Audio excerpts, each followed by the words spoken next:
Hi, I'm Nick with DuramaxTuner.com. I have kind of an interesting one for you guys today. You know, in the process of putting our Stealth Series turbochargers together, we rebuild a lot of core turbochargers. Tear them down to nothing, go through them, get them ready for our Stealth program. Now when we do that, we usually see a lot of the same stuff. Looks a lot like this when you take one apart. A lot of soot, a lot of oil, a lot of carbon buildup, that sort of thing. Today we have something special. Check out this turbo. But we don't usually see this kind of color, and we saw this same silver coloration on other pieces, most notably the turbine shaft. You can see in my right hand is a stock LBZ turbine. I've sandblasted it so you can get a pretty good idea of what it looks like and what the texture is. In my left hand is the turbine that came out of this turbocharger. Weird texture on the end of the fins here, and that texture is not normal. For my own curiosity, I weighed the two. The one without the texture is 559 grams.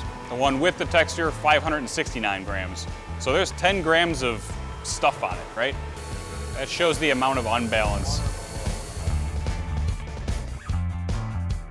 So what is that stuff? It's aluminum.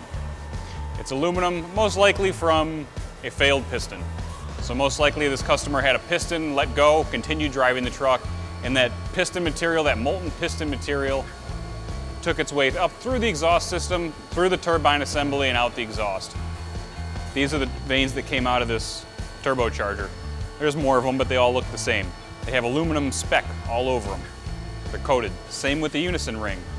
This unison ring has aluminum all on the inner diameter here, and then it has markings where each vane moves, where you can tell that there was some interface where metal on metal. What I'm showing you here today doesn't necessarily mean you're going to have a turbine failure or a turbocharger failure after you have an engine failure, but it certainly increases the likelihood for it. The ability of the vane pack to move, the ability of the turbine to maintain its balance. You know, aluminum, molten aluminum is not good for those things. Luckily here, as we go through our Stealth Series program, tear all our turbochargers down, we go through and recondition all these pieces. They'll be as good as new. They're going to get blasted and cleaned and put back together. That's part of our process, but just thought you guys might enjoy seeing that kind of stuff firsthand. I'm Nick, thanks for watching.